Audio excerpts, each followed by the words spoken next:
За регулаторната комисија за енергетика најавениот конечен мир помеѓу САД и Иран за сега нема многу влијание кога ги формираат цените на горивата.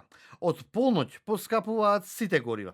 Регулаторот донесе одлука за поскапување на бензинот 95 денари половина, а од утреновата цена ќе изнесува 87,5 денари по литар. Се зголемува и цената на 98-цата и ќе се продава по 90 денари за наточен 1 литар на бензинските пумпи низ државата. Цената на дизел горивото пак ќе се продава за половина денар поскапо и од утре ќе изнесува 87,5 денари по литар.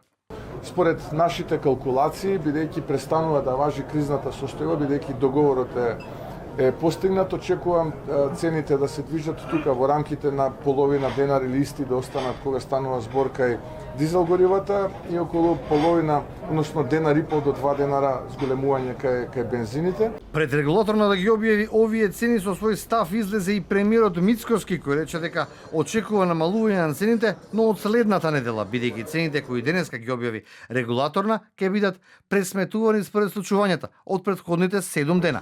Случајно или не, очекувањата на Мицкоски за цените за следните 7 дена беа идентични со одлуката на регулаторна. А постигнатиот договор за примирие помеѓу САД и Иран драстично ја намали цената на нафтата на светските берзи. Според пресметките, цените на црното злато на берзите е намалено за околу 4%. Само за подсетување, една недела по стартот на нападите на САД и Израел врз Иран, цената на горивата во Македонија се зголеми за 20 на денари. Односно, од 3 март, кога цената на 95-ката изнесуваше 74 денари, а на дизелот 71 денар за литар.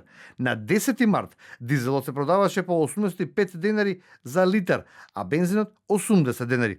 Дали следната недела ќе има вакво намалување на цената, ќе треба да одлучат надлежните во државата.